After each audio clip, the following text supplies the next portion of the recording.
Elmo, o boneco vermelho do Vila Sésamo, de 38 anos de carreira, um dos personagens infantis mais famosos do planeta, cometeu um crime imperdoável em Nova York. Torceu para os dois times. Não, não é piada. A cidade que nunca dorme passou a noite em claro xingando um fantoche de 3 dedos porque ele se recusou a escolher lado nas finais da NBA entre o New York Knicks e o San Antonio Spurs. E a resposta oficial da polícia nova-iorquina comparou o Elmo com os falsificadores fantasiados da Times Square. Pois é. Tudo isso porque o boneco que prega a bondade desde 1980 resolveu botar em prática o que ele mesmo ensina.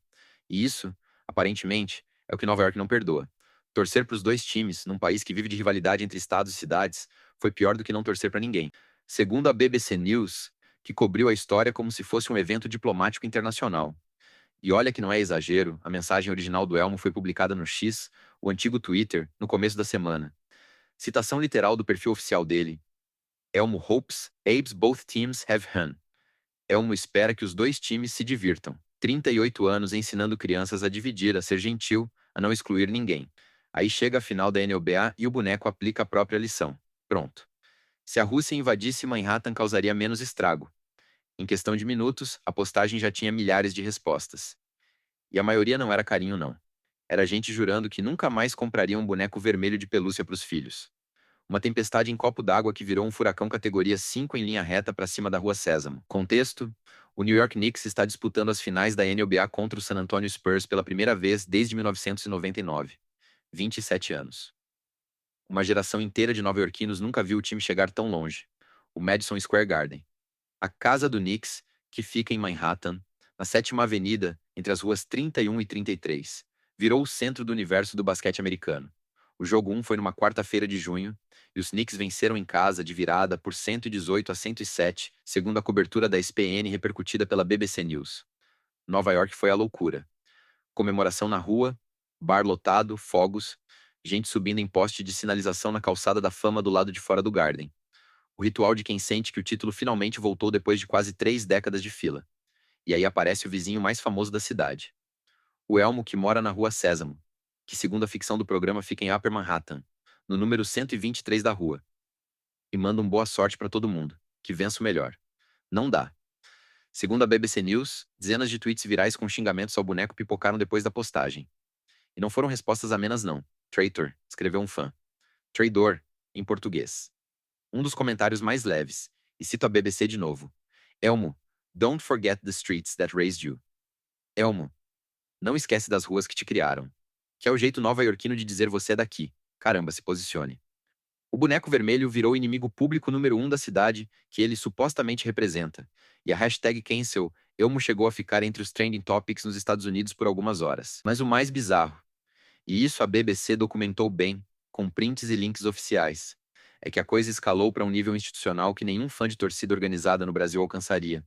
Agências do governo de Nova York entraram na pilha. O NPD, Departamento de Polícia da cidade, postou uma resposta oficial no perfil verificado deles, com selo azul e tudo, comparando o Elmo aos imitadores fantasiados que pedem $20 em troca de foto na Times Square. Citação literal do perfil oficial da polícia, segundo a BBC News. Just like in Times Square, we think this Elmo is an imposter. Assim como na Times Square, achamos que esse Elmo é um impostor. A polícia de Nova York chamando o Elmo de falsificado. Não satisfeito, o Departamento de Transportes da cidade, o ICDOT, entrou na onda. A BBC News reportou que eles ameaçaram. E olha que não é meme. Remover a placa oficial da Rua Sésamo, que foi instalada em Upper Manhattan, no cruzamento da Broadway, com a Rua C3. Aquela placa azul de rua, de verdade, com poste e tudo, que foi inaugurada em 2019, sob o ex-prefeito Bill de Blasio, com a presença dos próprios bonecos do programa. A placa de rua de um boneco de tecido, ameaçada de extinção por um trocadilho de torcida. O mini ahá aqui. Isso não é torcida exagerada. É uma cidade inteira usando a identidade do Elmo como espelho do próprio fanatismo. Nova York não está brava porque o Elmo errou. Está brava porque ele agiu como Nova York não age, com moderação, com equilíbrio, com a tal da maturidade emocional. Numa cidade onde tudo é radical, o neutro vira inimigo público. Mas, e aí o plot twist. O Elmo não é nenhum santo inocente nessa história. Quer dizer, ele é literalmente um santo inocente, um boneco vermelho de 3 dedos, que ensina o alfabeto e canta sobre abraços. Mas tem um histórico de tretas na internet que pouca gente lembra, e a BBC fez questão de resgatar. Em 2022, a rivalidade do Elmo com o Rocco, o animal de estimação de pedra da amiga dele, chamada Zoe. Virou uma onda global de memes. O Elmo ficou obcecado com o fato de que a amiga dele acreditava que uma pedra conseguia comer biscoito e ir ao banheiro. Parece absurdo. E é completamente absurdo. Mas gerou uma das maiores ondas de humor nonsense da internet naquele ano, com gente fazendo edits em vídeo do Elmo, questionando a sanidade de quem trata a rocha como bicho de estimação, e a própria conta oficial do boneco entrou na brincadeira. Em 2024, ele postou um simples Elmo is just checking in. How is everybody doing?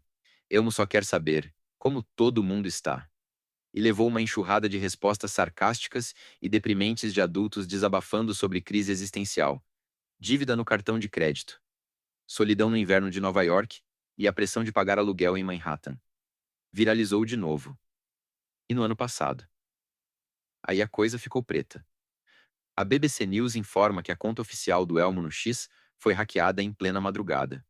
Os hackers postaram mensagens antissemitas, ataques diretos ao presidente Donald Trump chamando ele de corrupto, e pedidos de liberação dos arquivos de Jeffrey Epstein. O porta-voz do Sesame Workshop, que produz o programa Vila Sésamo, chamou o conteúdo de citação literal da BBC disgusting. Nojento. As postagens ficaram no ar por quase uma hora antes de serem removidas e a conta suspensa temporariamente. Então não é a primeira vez que o boneco vermelho enfrenta uma crise reputacional na internet. Mas essa é a primeira vez que a crise acontece porque ele foi bom demais. Bondoso. Gentil. Neutro. E isso é só metade do que ninguém te contou. Toda semana eu volto com um caso desses, e cada um é mais bizarro que o anterior. Aí o Elmo, que é um boneco, mas tem um time de redes sociais que trabalha em dobro, e claramente tem alguém muito bom de copywriting do outro lado. Respondeu de um jeito que só um profissional de 38 anos de TV infantil conseguiria. Postou um trocadilho em inglês que funciona perfeitamente nas duas línguas. Ok, N, that last message. Elmo didn't mean to spur you on. Uma brincadeira com Knicks e Spur, que significa provocar e também é o nome do time adversário, o San Antonio Spurs. Tradução livre, scorta, que essa foi demais. Elmo não quis te provocar. A ironia que faltou em Nova York sobrou no boneco. O que isso diz, no fim das contas, é que a pressão para torcer nos Estados Unidos é tão forte que até um fantoche de 3 dedos que vive na mesma rua de TV desde os anos 80 tem que se posicionar. Não existe neutralidade quando o assunto é esporte na cidade que não dorme. E o Elmo, o pacificador universal de todas as crianças que já assistiram Vila Sésamo, aprendeu da pior forma. Em Nova York, ou você é Knicks, ou você é o inimigo. Isso muda como você vê a próxima torcida que chamar alguém de traidor por não vibrar no gol. O boneco vermelho virou um símbolo. Involuntário, mas virou. De como a rivalidade esportiva pode engolir até a boa vontade mais genuína. Resumo seco. Elmo postou paz, Nova York declarou guerra, o NVPD entrou na brincadeira chamando o boneco de impostor, o Departamento de Transportes ameaçou arrancar a placa da Rua Sésamo a menos de 20 metros do Central Park, e o Elmo respondeu com um trocadilho digno de um comediante profissional do Saturday Night Live. Manda nos comentários. Que história absurda de cultura pop tu quer que a gente decifre aqui no Recorte Vivo? Pode ser polêmica de celebridade, pode ser viagem no tempo do cinema, pode ser qualquer coisa que ninguém viu e merece ser destrinchada. Se gostou, e se deu risada da polícia de Nova York xingando o Elmo, clique em inscrever, porque toda semana tem um Express novo, sempre às 18 horas, sempre com aquela história que ninguém contou direito. E a pergunta que fica ecoando, antes da gente ir, se o Elmo fosse brasileiro e torcesse para os dois times no meio de uma final do NBB contra o Flamengo, o que acontecia com ele em São Paulo?